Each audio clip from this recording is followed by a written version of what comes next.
Santali net set WBSSC YouTube पार channel खन सानाम गाते को सानाम को सागुन दाराम सावते सागुन जोहार। तेना गलमाराव तनाग साताम दो हुयुग काना नोंडे बन नेल ᱧᱟᱢᱮᱫᱟ जे हिंदी पारिसी साहित्य उपरुम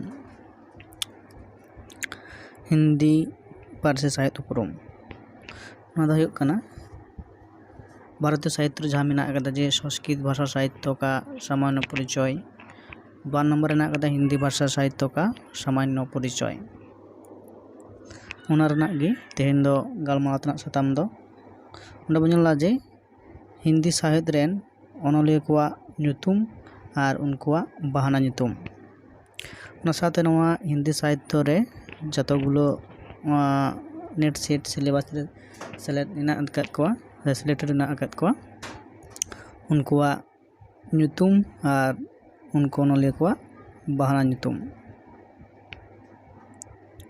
1 नंबर रे ñᱮᱞᱚᱜ कना जे सूर्यकांत त्रिपाठी ᱧᱩᱛᱩᱢ ताई किंतु बाहाना ᱧᱩᱛᱩम दो हेचे निराला निराला।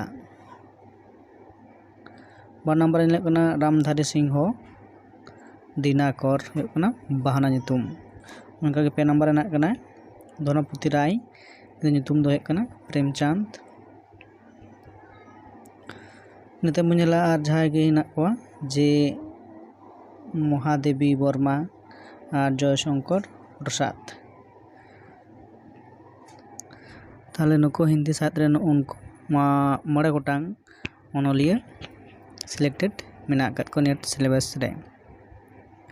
निते मुझेला जे मड़ा रे उनको अनलिया को उपरुम लहा रेगी बो कटी बड़ाई हुयुग ताबोना जे हिंदी साहित्य नोडे जेना कदे जे हिंदी साहित्य रेना नांग हटिंग से काल विभाजन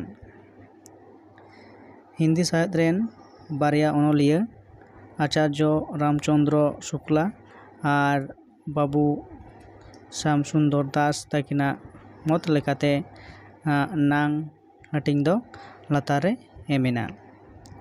हिंदी साहित्य रेना कटी नांग हटिंग बन ñᱮᱞ लेगे जे पोयलो रे मेना कदा जे आदिकाल से बीरगाथा काल 1050 खन 1400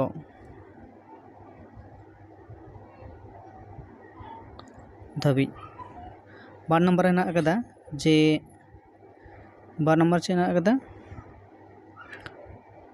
पूर्व मध्यकाल से भक्तिकाल 1400 खन 1700 धाबी। इन तायम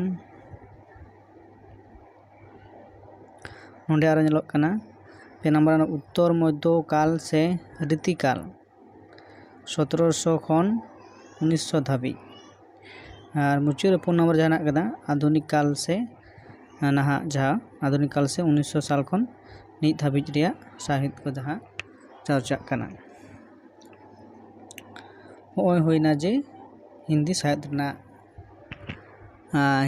ना नांग हटिंग से काल विभाजन। निते बन ñᱮᱞᱟ जे आरो जिनिस ñᱮᱞᱚᱜ कना आधुनिक काल आधुनिक हिंदी साहित्य ना हटिंग से आधुनिक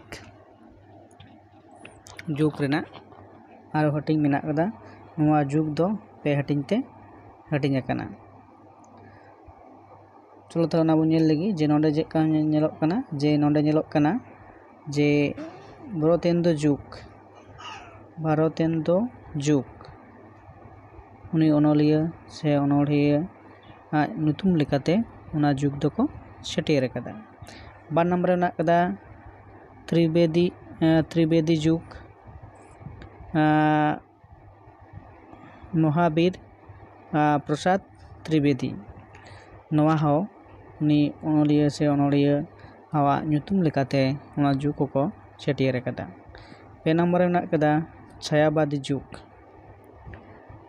जुग रे अकोय को अनलिया से अनड़िया को मेना आकाद कोवा नोंडे बन ñᱮᱞ कोवा जे प्रेमचंद जयशंकर प्रसाद महादेवी वर्मा रामधारी सिंह ᱟᱨᱦᱚᱸ ᱮᱢᱟᱱ ᱠᱚ ᱱᱚᱝᱠᱟ ᱡᱚᱭᱥᱚᱝᱠᱚᱨ ᱯᱨᱚᱥᱟᱫᱽ ᱱᱩᱠᱩ ᱢᱮᱱᱟᱜ ᱟᱠᱟᱫ ᱠᱚᱣᱟ।